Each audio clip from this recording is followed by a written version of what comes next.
Hi, I'm John from Just Whiskey. If you like today's show, please give it a thumbs up, like, and subscribe, and consider becoming a Patreon with the link in the description below. And remember, folks, it's just whiskey. I am continuing my short series on possible Springbank alternatives. And in the whiskey tube world, I'm certainly not the first one to suggest that maybe or possibly Benromach could be a Springbank alternative. And so we're just going to talk about that a little bit. And today's review is going to be focusing on Benromach Cask Strength Batch 1.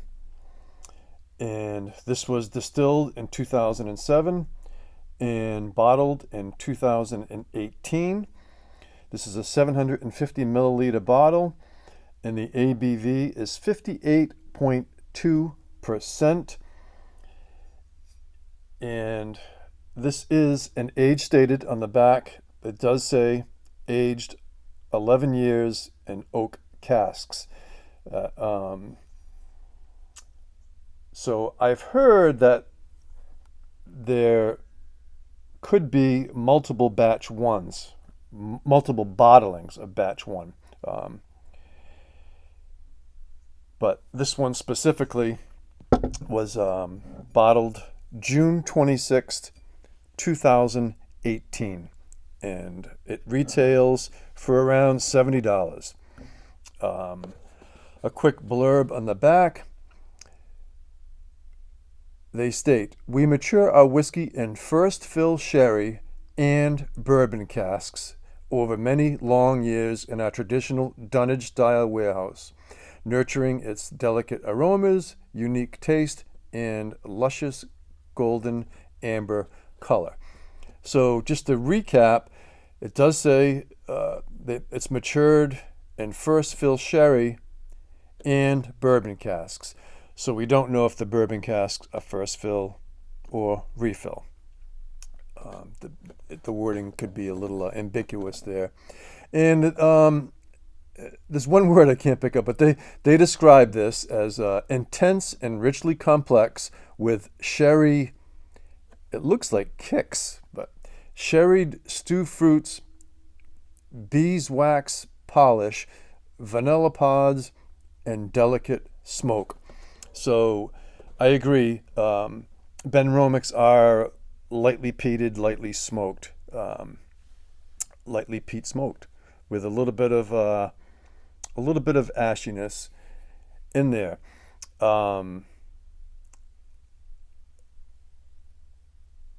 Is it a Springbank alternative?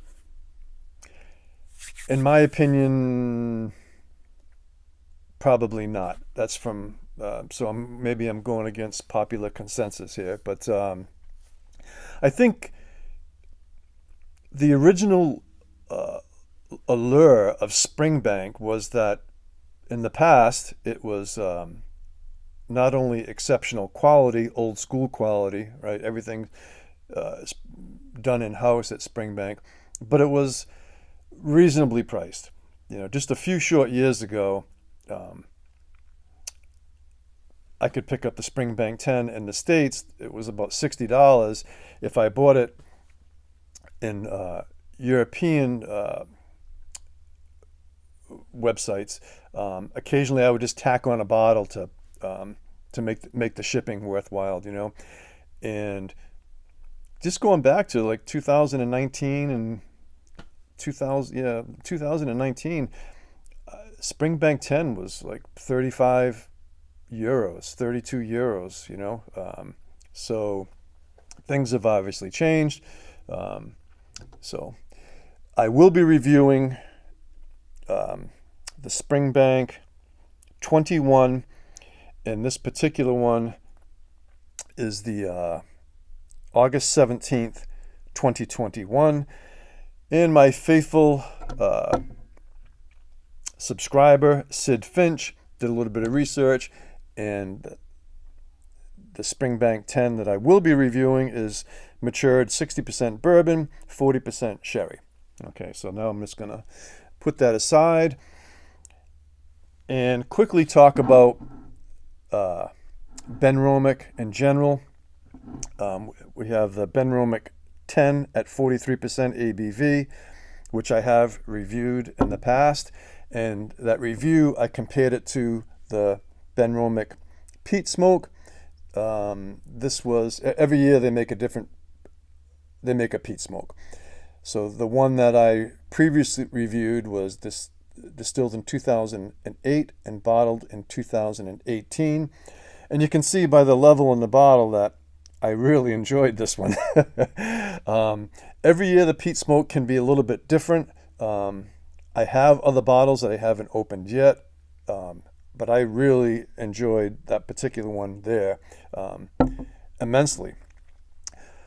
A short while back, I had the honor and privilege to attend a Norfolk Whiskey Group tasting with the one and only Richard Urquhart, who is part of the Gordon and MacPhail family, who makes Benromach.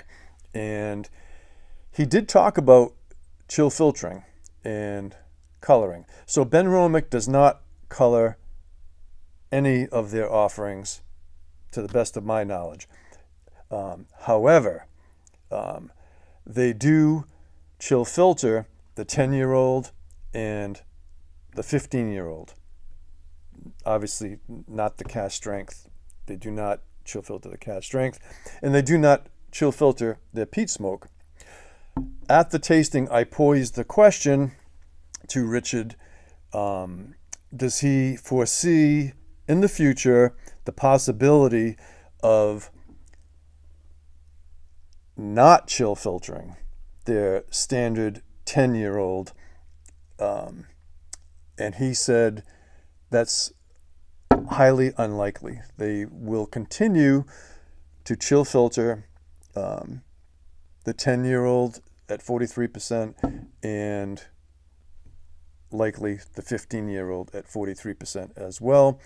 And his reasoning for that, his answer to me, his response was, why would we alter an award-winning product? And I just want to echo what I talked about in an older review when I reviewed these. I emailed before this tasting, about a year ago, I emailed Benromach asking the specific question, do they color or chill filter? And the answer through the email was they do not color any of their products.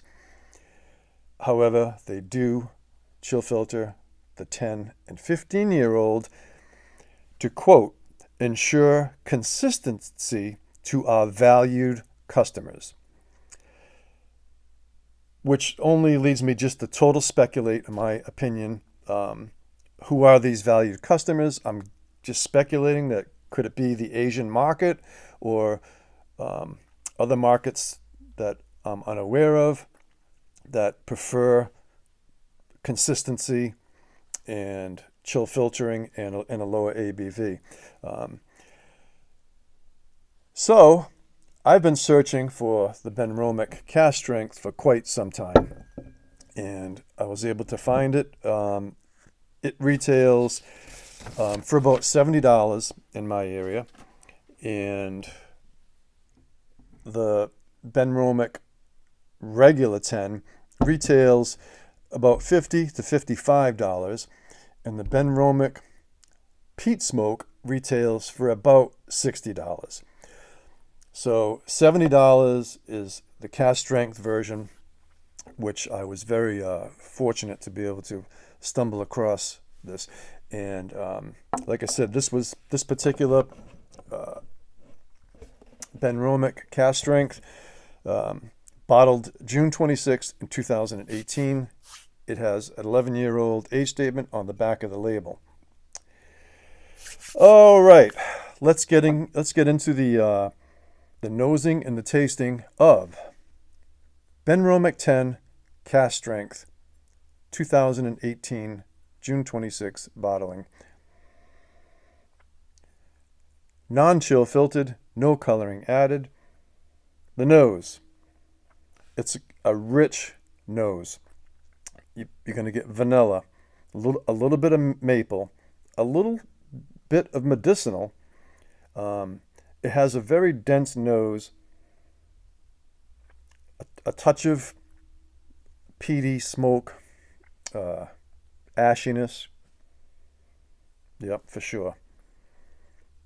Okay, on the palate.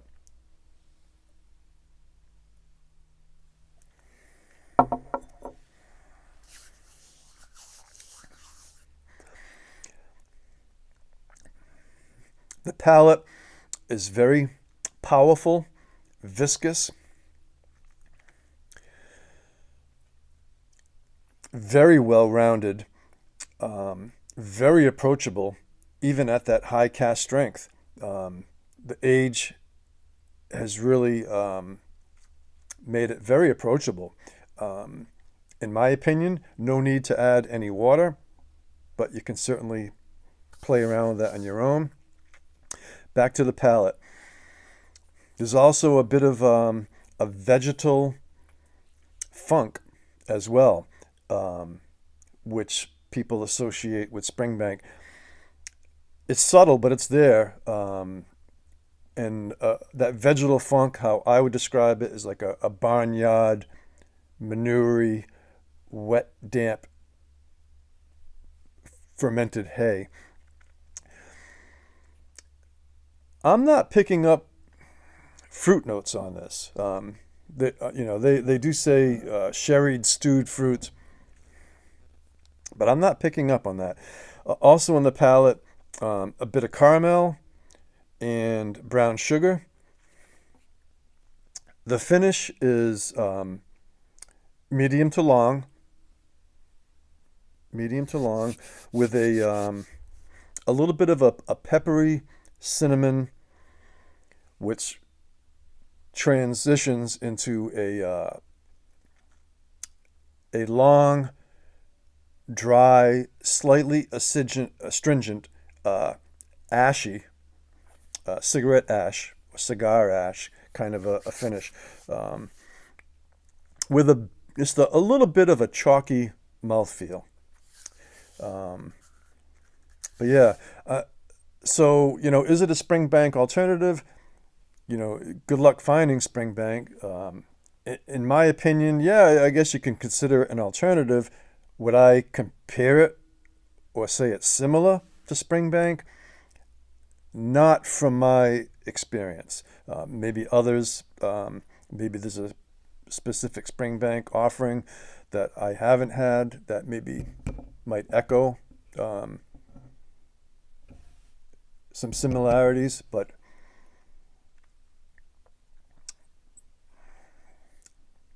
for me, no. I mean, Springbank is unique, but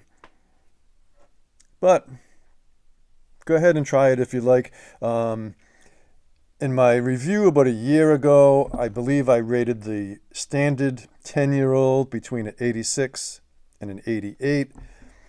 And I rated the peat smoke, this particular one here, the 2008 distillation, bottled in 2018. I rated that about a point or two higher. If I had to re-rate, I've really, the 43%, generally speaking, doesn't quite cut it for me. Even if you get into an Oban 14, which I tasted at a bar yesterday, delightful, but very light, and I think the chill filtration does not benefit, in my opinion, the 10-year-old. If I was to score it now, I'd score it probably closer to an 85, and I would probably stick with 88 to an 89 even on the peat smoke. And this cask strength, this specific cask strength, how would I rate that?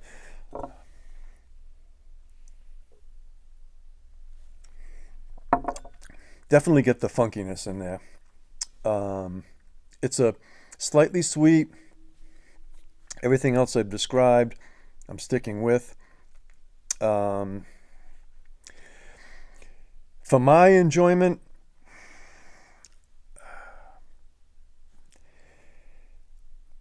I was expecting it certainly it offers everything that you'd want if you're a Benromach fan. For my enjoyment, I'm leaning more towards